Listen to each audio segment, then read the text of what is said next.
sangat langka sekali. Oh gitu. Apalagi wisata edukasi jamur, hampir tidak ada.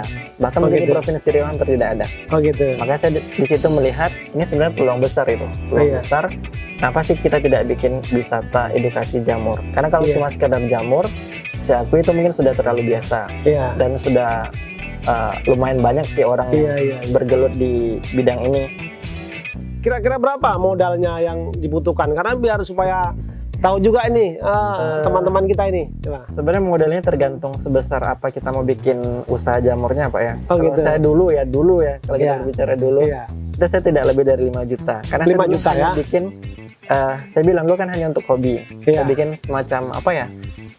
Semacam kandang gitu ya. Oh, kandang ya. Kayu gitu. Ukurnya 4x6 waktu itu, muat 1000-2000, itu nggak lebih dari 5 juta modalnya. Tapi tergantung kita sih, kalau kita mau bikin lebih gede kan mungkin lebih besar lagi modalnya. Berarti dulu Mas Nando ini usaha dimulai kecil-kecilan, hanya bermodal uang 5 juta rupiah ya. Jadi kira-kira jamur ini marketnya kalangan apa, siapa saja nih yang hobi jamur ini, seperti itu. Nah, sebenarnya kalau kita bicara jamur itu marketnya itu luas sih Pak. Bisa siapa saja, dari anak kecil sampai orang tua bisa. Karena kan kita sepakat dan kita tahu bahwa jamur ini makanan sehat gitu. Dan kita tahu orang di masa sekarang, masa depan orang cari makanan itu yang sehat, yang organik gitu Pak. Dan ini marketnya itu memang dari semua usia kalau saya bilang gitu. Cuma mungkin beda orang, beda produknya gitu.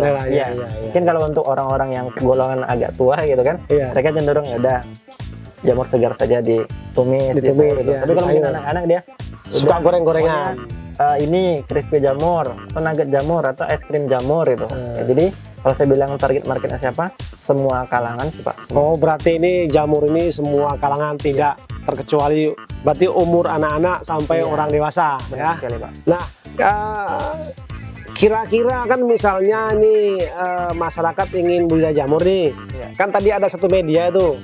Nah satu media itu kira-kira berapa modalnya itu? Ini tergantung media Pak. Kita ada bagi dua usia sebenarnya. Ada yang media itu baru berusia 1-2 minggu. Itu biasa kita jual hanya Rp5.000 per media. Cuma kalau dia sudah medianya itu sudah hampir 2 bulan, ini boleh dikatakan sudah tinggal sebentar lagi panen gitu. Itu kita jual harga 10.000. Kira-kira ya Mas Nando ini punya 15.000 media. Berapa sih omsetnya kalau 1 bulan tuh? Biar supaya tahu. Kalau omset itu kita naik turun Mbak ya. Ya di rentang kalau di masa normal sebelum corona kita bisa di rank 30-50 satu hari, bulan. 1 bulan. Nah gitu. Cuma kan dia kan ini kalau kita bilang kan modalnya nggak terlalu banyak gitu. Wow ini keren ini tahu ya.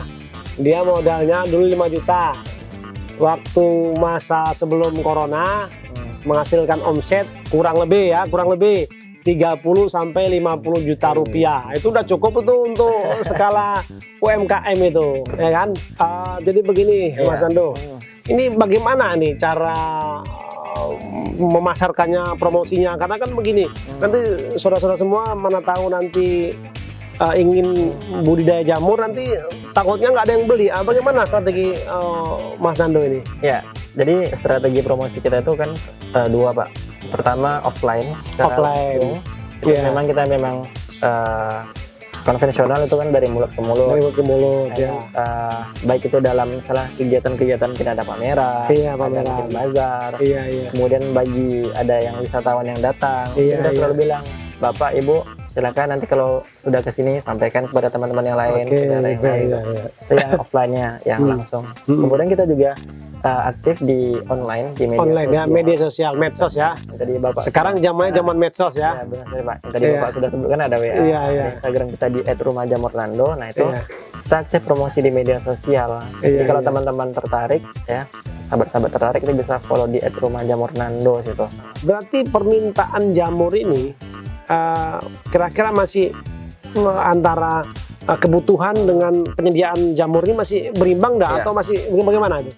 Kalau saya lihat sampai hari ini sebenarnya untuk daerah Pekanbaru khususnya dan Riau pada umumnya itu kita masih cenderung kurang sebenarnya Pak. Oh berarti permintaan tuh nggak mencukupi lah ya? Iya, lebih banyak permintaan daripada produksi ya? Nah, kebetulan karena saya juga ini tergabung di komunitas dan ketua komunitas juga, kadang kita saking kurangnya, kadang ketika kurang kali itu bisa narik ke provinsi sebelah gitu. Oh gitu. Karena masih kurangnya di Riau. Oh, di Riau provinsi. Ya. Kalau seandainya tadi itu kita punya katakanlah 1000 media, ya media tadi ya, kira-kira berapa yang mau kita untuk pegawainya, untuk yang kerja itu, ya untuk ngurusi. Sebenarnya tenaga kerjanya ini pun untuk 15.000 itu 2 atau 3 orang saya cukup kalau untuk sekedar ngurus jamurnya Pak ya. Iya, iya. Karena kalau saya bilang kan, ya lahannya tidak terlalu luas, jadi kontrol itu kan lebih gampang. Lebih gampang. Gitu. Budidaya jamur 1000 sebetulnya cukup aja untuk usaha pribadi ya. Nggak perlu merekrut karyawan, nggak perlu kan. Sambil-sambilan lah di rumah ya, di belakang rumah seperti itu ya. Apa kendala yang dialami Mas Ando ketika menjalankan budidaya? Maksudnya kendalanya bukan permasalahan ya, biar supaya tumbuh, biar bisa berkembang dengan baik gitu. Bagaimana itu? Nah jadi kendala ketika waktu mulai usaha Pak ya, kita berbicara dulu. Nah itu jamur ini jika kita mungkin kurang steril. Oh, tidak steril jamurnya, kurang medianya. Ya, dalam bekerja kan. Katakanlah mungkin ketika Bapak mengukus, seharusnya Bapak mengukusnya itu suhunya 100 derajat, Bapak mungkin di bawah itu kan. Kemudian dari segi waktu seharusnya 8 jam, mungkin Bapak cuma hanya di bawah itu. Jadi media ini tidak steril, ya dia terkontaminasi. Kontaminasi ini berdampak ke dua. Pertama, jamurnya bisa panen cuma tidak maksimal. Kemudian bisa gagal total. Misalnya ya memang nggak bisa panen sama sekali gitu Pak. Gitu. Nah, itu kita alami dulu ketika di awal-awal, karena dulu kan kita juga namanya dulu di awal kan mencoba ya, masih coba-coba ya. Belajar, tidak ada yang membimbing gitu kan. Cuma kalau sekarang kan udah ya semakin hari kan kita semakin belajar, pengalaman juga banyak kan. Dan juga referensi juga banyak itu. Penelitian juga banyak itu. Coba Mas Ando, apa sih tipsnya ya agar usaha itu bisa maju lah, bisa berkembang? Pertama kita harus memiliki mental dulu Pak. Oh, mental harus bagus.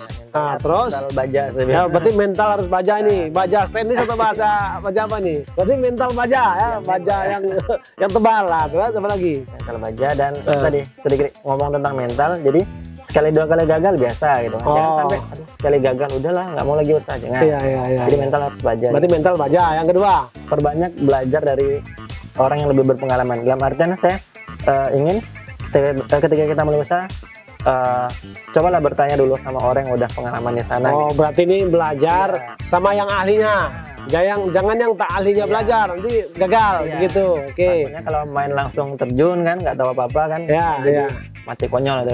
Yang ketiga. Nah, kemudian ketiga, kolaborasi saya bilang. Oh, kolaborasi. Artinya kita membangun kerjasama dengan berbagai macam pihak gitu. Misalnya kayak kita ini kan, kita untuk berkembang itu kita butuh apa ya, bantuan orang lain sebenarnya, dari orang media. Oh, berarti begini, yang ketiga ini kita berkolaborasi. Kalau di politik itu berkoalisi lah gitu ya. Nah, jadi karena kita hidup ini kita tidak bisa sendiri, jadi artinya satu sama lain saling membutuhkan. Mungkin si A punya kelebihan ini kita ambil gitu kan, si B membutuhkan ini, seperti itulah ya. Nah, terus selanjutnya yang keempat, apa yang keempat nih? Jangan lupa minta restu orang tua lah Pak. Oh begitu. Minta doa restu orang tua, itu yang utama ya. Karena doanya orang tua, terutama ibu, itu menembus langit Pak. Oh gitu. Walaupun kita hari ini sukses, pastikan itu salah satunya lah berkat doa orang tua. Luar biasa. Berarti yang 5 udah habis nih? 5 kita tetap ini, kalau tadi kan saya bilang kan itu kan strategi itu strategi apa ya, horizontal ya. Yang vertikal kita tetap terhubung sama Yang Maha Kuasa. Yang berdoa lah ya. Jangan pernah lupakan Yang Maha Kuasa, berdoa sama Allah. Jadi mungkin itu tip dari Mas Ando. Saya tambahi ya. Ini harus generasi muda, masyarakat harus kreativitas ya. Iya benar sekali. Kreativitas dan pantang menyerah. Iya benar. Ya seperti itu. Jadi mungkin itu saja Mas Ando. Ya, kami ucapkan terima kasih ya atas informasinya, atas penyambutan kami di sini ya. Kami doakan ya usaha rumah jamur Ando bisa berkembang dengan pesat ya kan, membantu ekonomi masyarakat ya, berguna bagi masyarakat, bisa menciptakan lapangan kerja saudaraku semua ya. Mungkin ini yang perlu kami sampaikan tentang usaha budidaya jamur ya. Bila konten ini bermanfaat ya, tolong di like dan subscribe, dan kami juga butuh saran, masukan yang sifatnya membangun supaya konten Mas Kasir ini bisa bermanfaat untuk masyarakat Indonesia. Sampai jumpa. Assalamualaikum warahmatullahi wabarakatuh. Mas Kasir mantep tenan. Sampai di sini dulu ya Lur perjalanan Mas Kasir dalam program Jejak Sukses kali ini. Terus dukung channel Mas Kasir dengan cara like dan subscribe channel ini. Bagi kamu yang punya ide atau saran terhadap konten ini, ataupun punya rekomendasi tempat usaha yang menarik untuk kita kupas, silahkan komen di sini ya. Sampai jumpa lagi. Mas Kasir, mantep tenan.